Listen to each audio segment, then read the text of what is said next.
अमावस की आधी रात बीत चुकी थी और बारिश रुकने का नाम नहीं ले रही थी। गांव के बीचों बीच एक टूटे फूटे मकान में फड़फड़ाते दिए के उजाले में कुछ चहल पहल हो रही थी। मैं कह रही हूँ आपसे, छोड़िए इसे, बारिश रुकने वाली नहीं है, अब हमें यहाँ से जाना चाहिए। अपनी पत्नी की ये आवाज सुनकर भी बाबूलाल अभी भी अपने टूटे घर की छत को ठीक करने में लगा हुआ था। बरसात के पानी की धारा से वो पूरी तरह भीग चुका था। उसकी पत्नी जया अपने दोनों बच्चों को अपने दामन में लिए एक कोने में बैठी डर से कांप रही थी। जया अपने पति को यहाँ से किसी सुरक्षित जगह पर ले जाने के लिए बार बार कहती, लेकिन बाबूलाल उसकी बातों पर ध्यान न देकर अपने काम में लगा रहता कि तभी अचानक एक बड़ी सी लकड़ी घर की छत से उखड़कर घर के बीचों बीच गिरी, जिससे उनका छोटा बच्चा बाल बाल बचा। इस बात से गुस्साई जया ने चिल्लाते हुए कहा, आप कैसे इंसान हैं? अपने नहीं तो अपने बच्चों की सोचिए। मकान अगर गिर गया तो बिना खोदे यहाँ हमारी कब्र बन जाएगी। ये सुनते ही बाबूलाल ने अपना काम छोड़ दिया। आसमान में कड़कती बिजली की आवाज से मानो पूरे शरीर में कपकपी उठ रही थी। बाहर की तरफ देखते हुए बाबूलाल ने कहा, पर जया, इतनी रात में हम कहाँ जाएंगे? इस पे जया का बताना था कि कहीं भी, लेकिन अब यहाँ रहना ठीक नहीं। देखिए, सामने वाली दीवार अब टूटने वाली है। जया जिस दीवार के टूटने की बात कर रही थी वो दीवार बारिश से बिल्कुल भीग चुकी थी और उस पर लगी मिट्टी इस तरह गिर रही थी मानो किसी भी पल वो दीवार गिर जाएगी। बाबूलाल ने मन ही मन में वहां से जाने की ठानी और जया की तरफ देखते हुए एक बार फिर बोला, शायद तुम सही बोल रही हो जया, चलो यहाँ से आज की रात शिव मंदिर की छत के नीचे गुजार लेंगे। अब यहाँ रहना ठीक नहीं। ये कहते ही बाबूलाल ने अपने बड़े बेटे रोहित को गोद में उठाया और जया ने राजू अभी 2 साल का ही था। इन हालातों में उसे संभालना बहुत ही मुश्किल था। एक तो कंबल को अपने बाजू में दबाए पति पत्नी अपने बच्चों को लेकर शिव मंदिर की ओर निकल पड़े। पुराना शिव मंदिर घर से थोड़ी ही दूरी पर था और जब तक वो मंदिर पहुंचे तब तक वो दोनों पूरी तरह भीग चुके थे, लेकिन दोनों ने अपने बच्चों को बचा लिया था। मंदिर के अंदर आते ही लगभग जया का रोते हुए बोलना था कि हे प्रभु, क्या हमें पूरी जिंदगी ऐसे ही बितानी पड़ेगी? ये सुनते ही बाबूलाल का बोलना था, जया संभालो अपने आप को, तुम हिम्मत हार जाओगे तो कैसे चलेगा? हमें कैसे भी करके इन मुश्किल हालातों से लड़ना है। वो कहते हैं ना कि जब इंसान का बुरा वक्त चलता है तो हर चीज उसे उसके खिलाफ लगने लगती है। अभी यही हाल बाबूलाल और जया का था, पर अभी उन दोनों को इसका अंदाजा भी नहीं था कि जो उनके साथ आगे होने वाला है वो उनकी पूरी जिंदगी बदल कर रख देगा। जया, तुम राजू को संभालो, मैं रोहित के सोने का इंतजाम करता हूँ।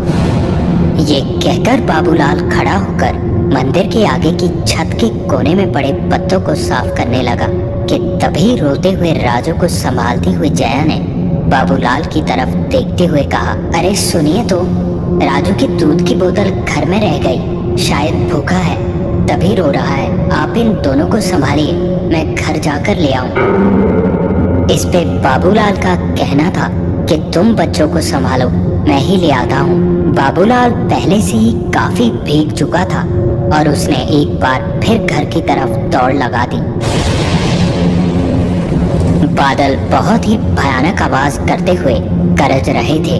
दोनों बच्चे माँ की गोद में चिपक कर बैठे थे। डरी और सहमी जया भगवान की शरण में थी। बारिश में दौड़ता हुआ बाबूलाल घर में पहुंचा तो काले घने अंधेरे में कुछ भी दिखाई नहीं दे रहा था। बिजली के चमकने से पल भर के लिए रोशनी होती और उसके बाद फिर काला घना अंधेरा हर तरफ फैल जाता। कहाँ होगी दूध की बोतल? अरे भगवान, इस अंधेरे में माचिस भी नहीं मिलेगी।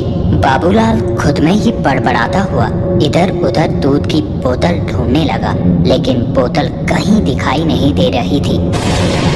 बिजली के चमकते ही वो चारों तरफ नजर घुमाकर देखता, लेकिन अफसोस उसे कुछ भी नजर नहीं आ रहा था। जैसे तैसे करके दूध की बोतल हाथ लगी। बोतल लेकर वो घर से बाहर निकलने को अभी हुआ ही था तो उसे याद आया कि रोहित के लिए थोड़ी मूंगफली ले जाता हूँ, वो भी भूखा होगा।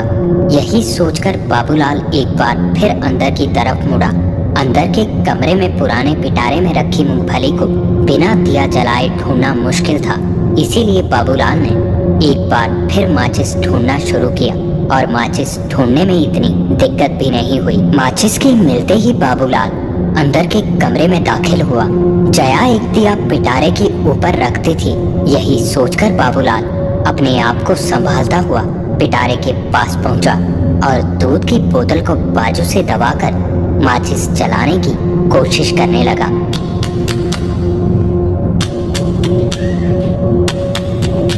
पर भीगे हाथ से माचिस जलने का नाम नहीं ले रही थी। अभी एक बार फिर बाबूलाल माचिस जलाने की कोशिश कर पाता कि तभी बाबूलाल, अयो बेटा बाबूलाल। ये आवाज सुनते ही बाबूलाल कमरे से बाहर निकलकर आंगन की तरफ बढ़ा। साथ में रहने वाली शांता मौसी और उसके घर के बीच में कोई दीवार नहीं थी। यही सोचते हुए कि शायद नींद खुलने की वजह से शांता मौसी ने उसे देख लिया होगा, इसीलिए बुला रही हैं। यही सोचकर बाबूलाल बाहर निकलकर चारों तरफ देखने लगा, लेकिन शांता मौसी उसे कहीं दिखाई नहीं दी।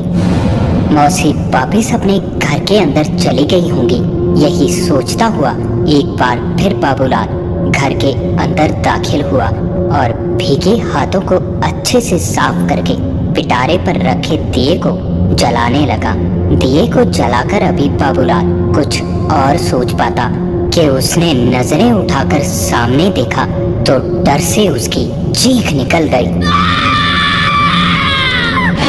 क्योंकि पिटारे के ऊपर एक औरत बैठी, काले कपड़ों में लंबे खुले बाल और लाल खून सी आंखें लिए एक अजीब सी डरावनी मुस्कान के साथ बाबूलाल की तरफ देख रही थी। बाबूलाल कुछ सोच पाता कि उससे पहले ही वो औरत वहां से गायब हो गई। ये देखकर पल भर के लिए बाबूलाल की दिल की धड़कन डर से बिल्कुल रुक चुकी थी। डर से आंखें फाड़े बाबूलाल ने कमरे में चारों ओर देखा, लेकिन अब कमरे में चारों तरफ कोई नहीं था। बाबूलाल उस कमरे से बाहर जाने को अभी पीछे मुड़ा ही था तो एकाएक छत से कुछ बूंदें उसके सिर पर गिरने लगी। अपने हाथों से बाबूलाल ने छत से गिरती बूंदों को साफ किया और दिए की रोशनी में देखा तो एक बार फिर डर से बाबूलाल के हाथ पैर कांप गए, क्योंकि छत से गिरती बूंदें किसी और चीज की नहीं बल्कि खून था। अब बाबूलाल इतना डर चुका था कि ऊपर छत की तरफ देखने की उसमें हिम्मत तक नहीं बची थी कि तभी एक डरावनी सी आवाज उसे अपने ठीक ऊपर से सुनाई देने लगी।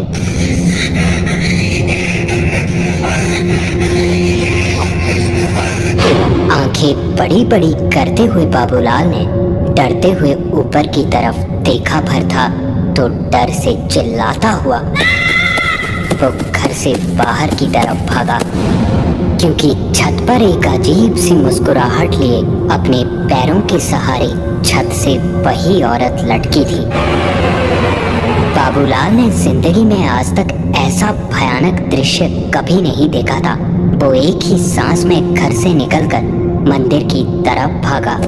घर से भागते हुए अभी भी उस औरत की अजीब आवाज बाबूलाल को साफ साफ सुनाई दे रही थी। मंदिर तक पहुंचते पहुंचते तक बाबूलाल की सांसें फूल चुकी थी और बाबूलाल के मंदिर पहुंचते ही जया ने कहा, ले आए आप दूध, लेकिन इतनी देर क्यों लगा दी? बाबूलाल ने जया की इस बात का कोई जवाब नहीं दिया, क्योंकि बाबूलाल की दिल की धड़कन बेकाबू हो चुकी थी। थोड़ी देर वो चुप रहा और फिर हड़बड़ाता हुआ बोला, जया, हमारे घर में भूत है। उस दिन वो साधु बाबा सही बोल रहा था, हमारे घर में पाके भूत है। मैंने अपनी इन्हीं आंखों से देखा है। एक लंबी चौड़ी औरत। कुछ तो बुरा है हमारे घर में, कुछ तो बुरा है जया। ये बोलते बोलते बाबूलाल के डर से रोंगटे खड़े हो चुके थे। अपने पति का ये हाल देखकर अब जया भी थोड़ा डर चुकी थी और इसी वजह से पूरी रात डर के कारण वो सो नहीं पाए। और जब सुबह हुई तो मंदिर के पुजारी ने आते ही बाबूलाल को पूरे परिवार के साथ मंदिर में देखते ही पूछा, अरे बेटा बाबूलाल, आज सुबह सुबह ही मंदिर आ गए। पुजारी की बात सुनते ही बाबूलाल ने रात में घटी सारी घटना पुजारी को बता दी और ये सुनते ही पुजारी ने मंदिर के द्वार खोलने के बाद बाबूलाल को अंदर बिठाकर जो भी बताया वो सुनकर बाबूलाल के कदमों तले मानो जमीन खिसक गई। पुजारी जी का बताना था कि बाबूलाल, तुम्हें इस गांव में आए अभी बस कुछ ही समय हुआ है। तुम इस गांव के बारे में अभी अच्छे से नहीं जानते। तभी जब तुम इस गांव में आए थे तो उस घर में रहने से लोग तुम्हें मना कर रहे थे।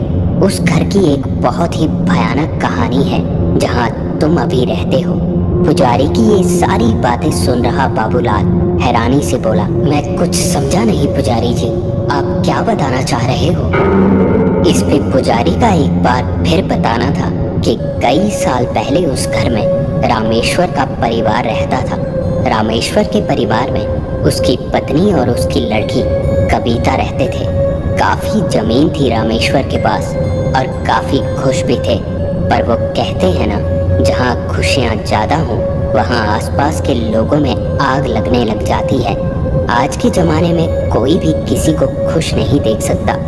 एक रात जब वो सब रात का खाना पीना करके सोए तो तकरीबन आधी रात को रामेश्वर की नींद बाहर से आती एक आवाज से खुली। ये आवाज सुनकर ऐसा लग रहा था मानो कोई घर के ठीक बाहर जमीन खोद रहा हो। रामेश्वर ने साथ रखे दिए को जलाया और धीरे धीरे बाहर की तरफ बढ़ने लगा। और जब तक रामेश्वर बाहर पहुंचा, कोई तेजी से घर के पीछे की तरफ भाग गया। कदमों की आवाज सुनते ही दिए की रोशनी में रामेश्वर जब घर के पीछे पहुंचा तो घर के पीछे का नजारा देखकर उसकी आंखें फटी की फटी रह गई, क्योंकि उसके घर के पीछे दीवार के नीचे किसी ने खोदकर एक गड्ढा बनाया था, जिसके साथ ही जमीन पर कुछ रंग बिरंगी कपड़ों में लिपटी कुछ पुड़ियां रखी हुई थी।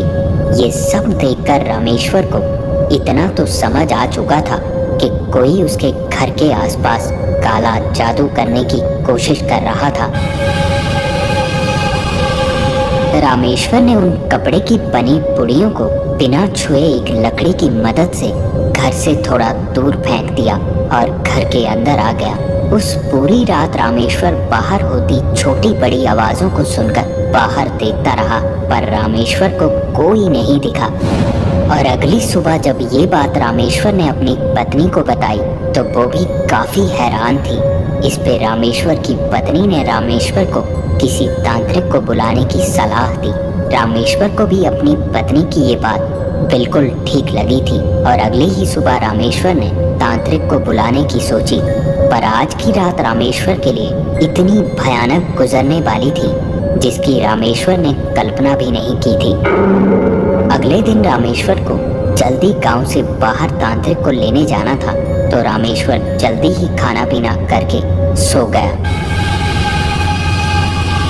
और फिर आधी रात हुई कि तभी रामेश्वर, अरे ओ रामेश्वर। आंखें मलते हुए रामेश्वर उठा और पास रखे दिए को जलाकर चारों तरफ देखने लगा तो पास ही उसकी पत्नी गहरी नींद में सोई थी। यही सोचते हुए कि शायद मेरा वहम होगा, रामेश्वर एक बार फिर सोने को अभी हुआ ही था कि तभी घर के दरवाजे पर एक दस्तक हुई। रामेश्वर ने एक झलक अपनी पत्नी की तरफ देखा और धीरे से उठता हुआ दरवाजे तक अभी पहुंचा ही था कि एक बार फिर दरवाजे पे किसी के मारने की आवाज हुई। और जैसे ही रामेश्वर ने दरवाजा अभी खोला ही था तो दरवाजे से कोई भागता हुआ घर के पीछे की तरफ चला गया। ये सुनते ही रामेश्वर ने भी बिना दिया लिए उन कदमों के पीछे दौड़ लगा दी। अब तक की इन सभी घटनाओं से रामेश्वर काफी परेशान और गुस्से में था। एक बार हाथ आ गया तो जिंदा नहीं छोड़ूंगा, यही बोलता हुआ रामेश्वर घर के पीछे पहुंचा तो अंधेरे में किसी चीज की ठोकर खाकर मुंह के बल जमीन पर गिरा। खुद को किसी तरह संभालता हुआ रामेश्वर उठा और वापस घर के अंदर आ पहुंचा। अंदर पहुंचकर दिए की जलती रोशनी में रामेश्वर ने जब खुद के हाथों और कपड़ों पर ध्यान दिया तो डर से उसके हाथ पैर कांप उठे, क्योंकि रामेश्वर हाथों से लेकर कपड़ों तक पूरा खून से सना हुआ था। ये देखते ही रामेश्वर ने अपनी पत्नी को उठाया और दोनों दिए की रोशनी लिए घर के पीछे पहुंचे तो घर के पीछे का नजारा देखकर उन दोनों के रोंगटे खड़े हो गए, क्योंकि घर के ठीक पीछे राख से एक गोला बना हुआ था और आसपास खून ही खून, जिसके बीचों बीच एक काले रंग की बनी हुई गुड़िया रखी हुई थी। ये सभी चीजें देखकर रामेश्वर और उसकी पत्नी अब काफी डर चुके थे। अभी वो आंखें फाड़े ये सब देख ही रहे थे कि तभी घर के अंदर सोई उनकी बेटी कविता की चीख उन दोनों को साफ साफ सुनी।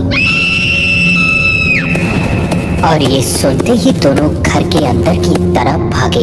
अंदर पहुंचकर देखा तो कविता अपने बालों को पकड़े बिस्तर पर बैठी चीख रही थी। रामेश्वर की कुछ भी समझ नहीं आ रहा था कि आखिर ये सब हो क्या रहा है। रामेश्वर ने कविता को चुप करवाते हुए जब चीखने का कारण पूछा तो कविता का बताना था कि अभी अभी कोई उसके बालों से उसे खींचकर दीवार के अंदर ले जा रहा था। और उस दिन के बाद से कविता की हालत और भी खराब होने लगी।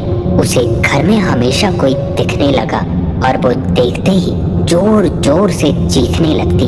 हालात इस कदर बिगड़े कि कविता को दिन के उजाले में भी अपने आसपास किसी के होने का एहसास होता था और धीरे धीरे कविता पागल सी होती गई। वो पागलों की तरह चिल्लाती और घर में इधर उधर भागने लगती। कई दिनों तक कविता की हालत जब नहीं सुधरी तो रामेश्वर उसे कई तांत्रिकों और मंदिरों में ले गया, जिसके बाद एक तांत्रिक ने उसे ये घर छोड़ देने की सलाह दी थी और अपनी बेटी की इस हालत को सुधारने के लिए रामेश्वर ने ये घर छोड़ दिया। और कहते हैं उसके बाद से कविता की हालत दिन प्रतिदिन ठीक होने लगी थी। उसके बाद से इस गांव में ऐसी घटना आज तक नहीं हुई। बड़े ध्यान से ये सारी बातें सुन रहा बाबूलाल काफी घबरा चुका था, जिस पे पुजारी ने बताया, काले जादू का असर उसी पे होता है जिसके लिए ये काला जादू बनाया गया हो। तुम घबराओ मत बाबूलाल, भगवान पे भरोसा रखो। अभी तुम घर जाओ, कुछ नहीं होगा तुम्हें। वैसे भी तुम कौन सा हमेशा यहीं रहोगे। बाबूलाल एक गरीब मजदूर था जो इस गांव में मजदूरी के इरादे से आया था। अभी इस गांव में आए उसे कुछ ही समय हुआ था, पर इन सब घटनाओं और पुजारी की इन बातों को सुनकर इतना डर चुका था कि इसके अगले ही दिन वो अपने पूरे परिवार के साथ इस गांव को छोड़कर किसी दूसरे गांव में चला गया।